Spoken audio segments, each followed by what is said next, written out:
les personnes âgées, les personnes handicapées, les familles en difficulté, les personnes malades qui ont besoin de soins. Toutes ces personnes qui sont un peu les sans-voix de la société, qui n'ont que très rarement l'occasion de s'exprimer.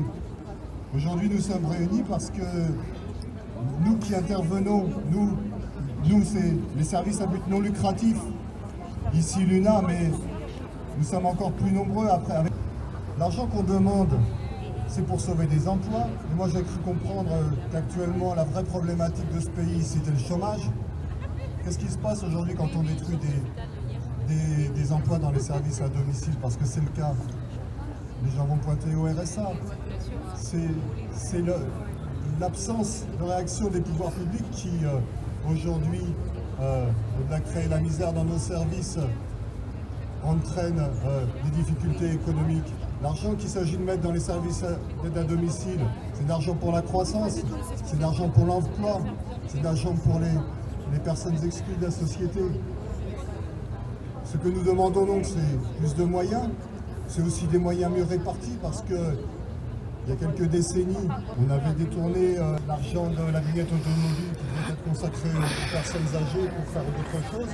Et aujourd'hui, on nous refait ce petit jeu avec d'autres contributions, comme la contribution additionnelle solidarité autonomie, qui n'est pas consacrée à ce qu'elle devait être, c'est-à-dire la défense des personnes en perte d'autonomie.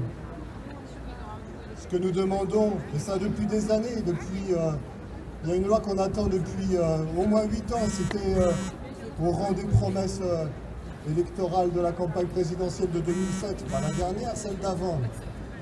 On voulait une loi qui réforme la PAC, qui prend en charge enfin la perte d'autonomie. On souhaitait que la prise en charge de la dépendance soit faite de la même manière, quel que soit l'âge. Aujourd'hui, alors, sous Nicolas Sarkozy, rien n'a été fait, ni plus ni moins. Un débat bien mené, mais la loi qu'on attendait n'est jamais sortie. Et puis, là, depuis 2 ans, depuis 2012 et la seconde élection présidentielle, celle-ci, à nouveau, la loi censée prendre en charge la perte d'autonomie a été mise au débat sur l'élection présidentielle. Et depuis, nous avons quand même aujourd'hui un projet de loi qui a déjà été, qui est déjà passé à l'Assemblée nationale, qui est en ce moment même en discussion au Sénat, qui s'appelle la loi d'adaptation de la société au vieillissement. Mais alors, bien entendu, on ne va pas regretter qu'il y ait au sein de cette loi un certain nombre d'avancées. Ceci étant dit, ce n'est absolument pas suffisant. Le compte n'y est pas. Le compte n'y est pas. Pourtant, les problèmes sont connus depuis des années dans les domiciles, dans les soins à domicile. Le Conseil économique et social qui s'est penché sur notre berceau, il y a des députés, des sénateurs, la Cour des comptes, les rapports se sont succédés. Rien n'a été entrepris par la suite. Les constats sont faits. On est d'accord avec les constats qui sont faits d'une manière générale. Mais derrière, il n'y a rien qui est produit. On a besoin que les sujets dont on s'occupe, qui touchent 2 millions de personnes, c'est les personnes qui sont touchées par nos services à but non lucratif dans la société française. On a besoin que ces sujets deviennent des préoccupations essentielles de la société, que ces sujets soient estimés à leur juste valeur, que les gens qui s'en occupent soient mieux considérés. Je vous ai entendu parler de salaire. Sachez tout de même que, c'est difficile à dire, mais que ce qu'on défend, c'est aussi vos emplois, des emplois de qualité. Ce sont, malgré tout, dans la sphère des gens qui s'occupent d'aide à domicile, enfin de personnes âgées à domicile ou de personnes à domicile, le secteur à but non lucratif a bâti les meilleures conditions de travail. Il faut les améliorer, nous sommes tous d'accord avec ça.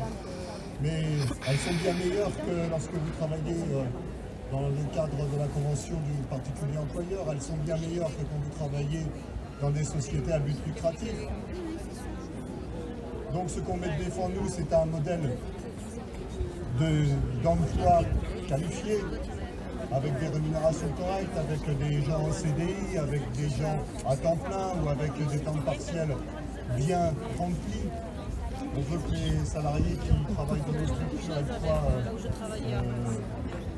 manger, enfin, nourrir leur famille et vivre décemment.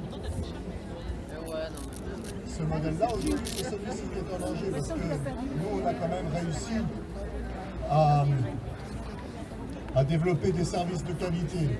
Aujourd'hui, les pouvoirs publics ne veulent pas payer cette qualité. C'est ça notre difficulté. On choisit de s'exprimer actuellement à 2 semaines des élections départementales parce que c'est leur sujet. On est dans les compétences du département. Mais c'est l'État qu'on interpelle aujourd'hui essentiellement. Les conseils généraux, parfois font ce qu'ils peuvent, parfois pourraient mieux faire, parfois font bien. On peut dire que sur ce sujet, le meilleur côtoie le pire. On a besoin qu'il y ait plus d'égalité de traitement sur le territoire également, parce que vous avez 90 départements en France, mais 90 façons de gérer là-bas différemment.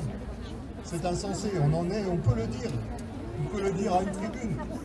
Un certain nombre de départements n'appliquent pas la loi, très clairement.